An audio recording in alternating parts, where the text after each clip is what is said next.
to reward companies who've actually seen the light, who've realised that women are important to their business, and they know it's in their interests for their female employees to know that they have real opportunities for career enhancement and career progression. We're talking about an environment where women know that they will be valued and able to flourish, and the companies have realised and the businesses know that it's in their interests that they should keep their women employees engaged, and that's what's going to bring about change. Quotas are not the answer. I am supporting the Financial Mail Breaking the Mould Awards here this evening to empower young women all over the world. I was here at the Financial Mail Breaking the Mould Awards last year and I got the opportunity to have a chat with some of the younger students that came in, and I did a question and answer, and it was really interesting to see what their questions were and their worries and concerns about going into the business world, and I think it can be quite a scary step for women in particular, so I really want to be a kind of inspiration, I guess, to those people and represent the younger generation who are coming up into the world of business. It's about pioneering women in those roles, in those businesses. At the Mail on Sunday we have the largest female magazine with 5 million people looking at it every Sunday. We have a policy of trying to hire as many women as we can, to put them into positions where they can make a difference on the paper. To endorse and have these awards, Breaking the Mould, is something which we as a paper think is a good thing to do, as it is merely fulfilling what will happen anyway, as the surge of women into positions of power is not only happening, but is something which should be welcomed as we see it make our society and our businesses bigger, better and more creative. I mean, there's a vast amount of talent in Britain, female talent, that isn't properly used at the top of companies. It's well under 1 in 5 of board directors are women. Absolutely no reason why it shouldn't be much higher than that. And in government we've been launching a big campaign to get companies to take this seriously. I think these awards are particularly important. It is about gender, it is about balance in a business community, but most of all it's about making business better. And there is no doubt in my mind that this type of award encourages women to see opportunity and to seize opportunity, knowing that they are supported by the business community generally. This award, I think, stems from people who had the vision to create it, Breaking the Mould, the commitment to actually judge it and be engaged in the process, but most of all, the people who entered the award to deliver a quality of commitment and a quality of utter determination to win that shines through in the awards that we see presented today.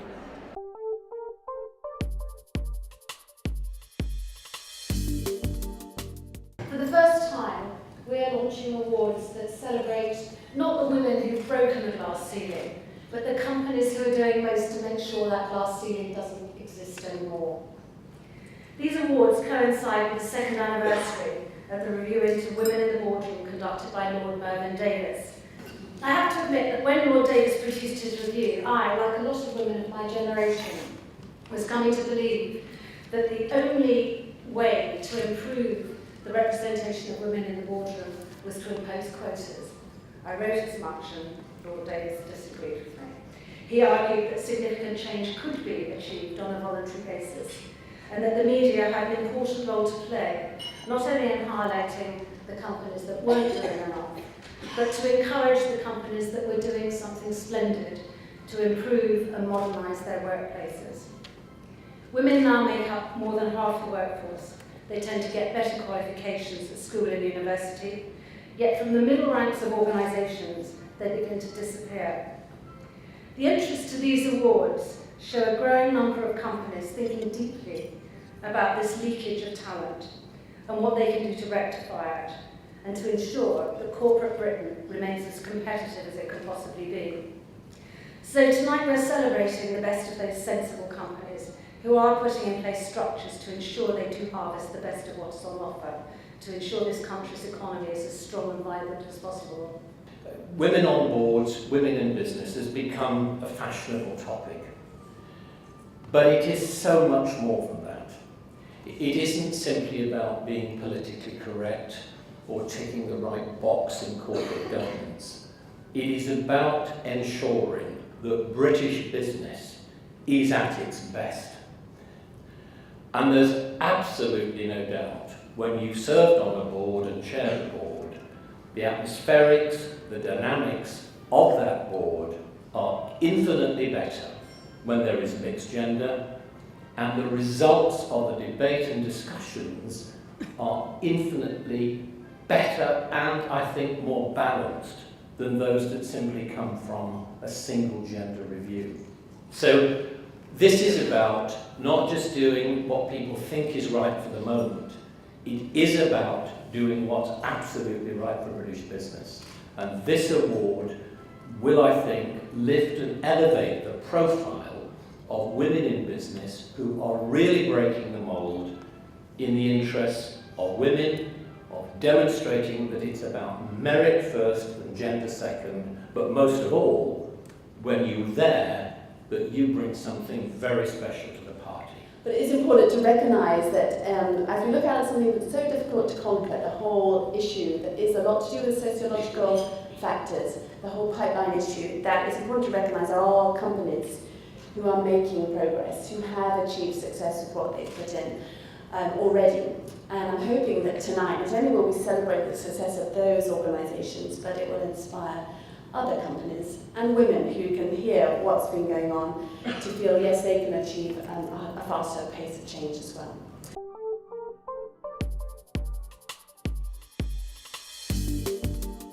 The finalists in the AIM and SME category. Lanson's Communications, Good Energy, Ella's Kitchen. To present the award for the AIM and SME category, I'd like to ask Rosemary Martin, who's Group General Counsel and Company Secretary of Vodafone, our sponsor. We believe these are the companies of tomorrow, truly breaking the mould with their innovative approaches to their sectors. And we've been delighted to see what they're doing for women in the workplace, throughout the workplace, and indeed in their customer segments. So I'm delighted to announce the award tonight.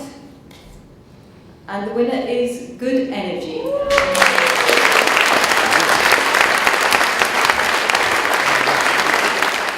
Our CEO Juliet sends her regards to everyone. She's sorry she can't be here, but she's going to be thrilled with this. So thank you very much. Thanks.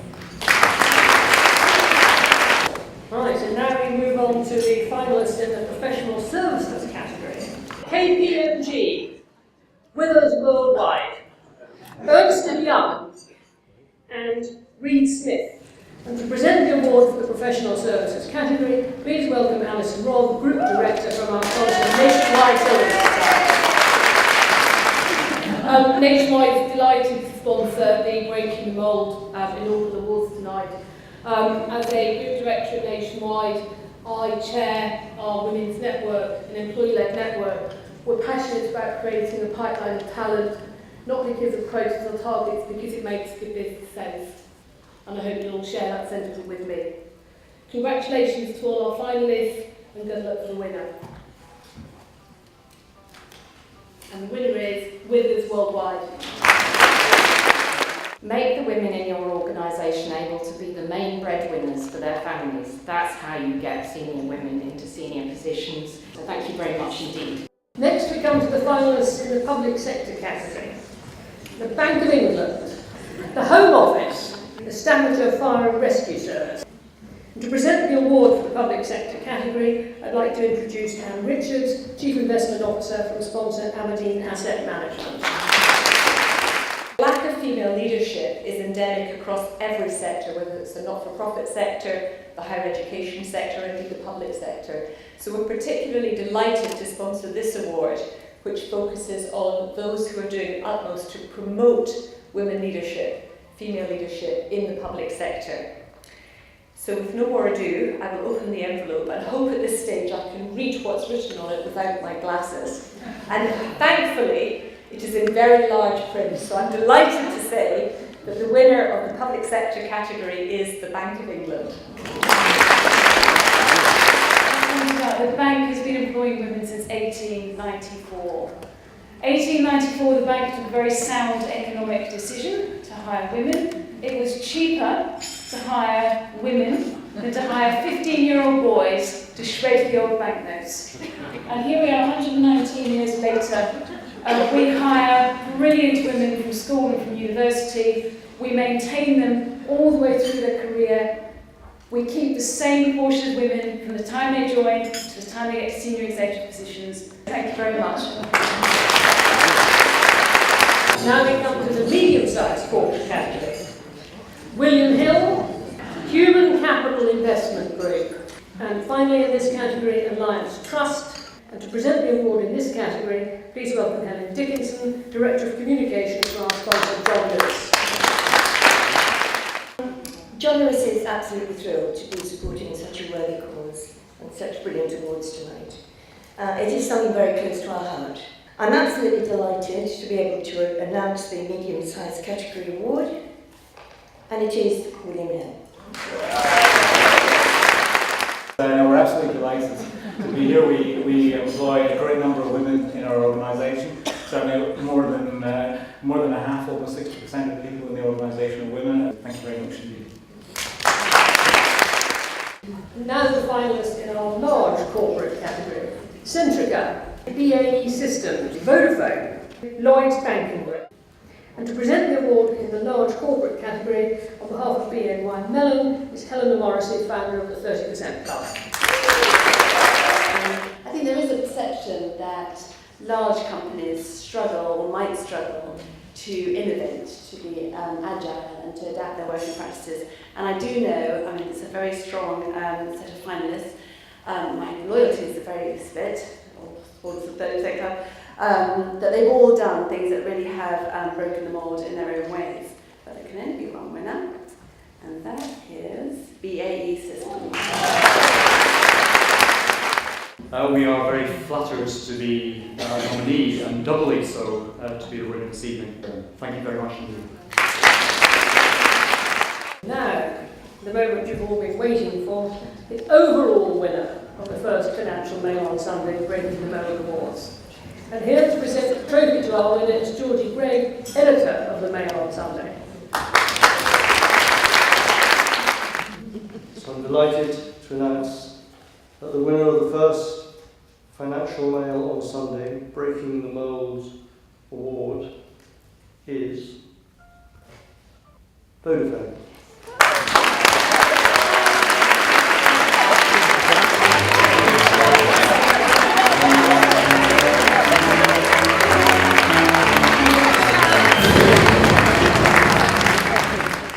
This is a very important day for Vodafone. We've just announced the appointment of our third female CEO today, who's Anna Lear in Ireland, so I'll be on the phone with her afterwards. And I'd like to say, that this is for all the women in Vodafone, all the very, very talented women in Vodafone, but also all of the men who are key advocates and sponsors of the talent that we have in our female employees. So, and I'd like to say well done to everyone who was shortlisted and here tonight to celebrate these fantastic awards. Thank you to the Financial Mail on Sunday.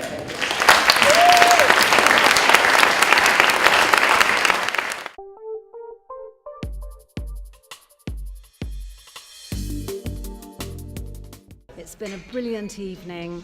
I was thrilled that we had so many companies enter, that the entries were of such good quality, and that we had such a terribly rigorous and wonderful judging process.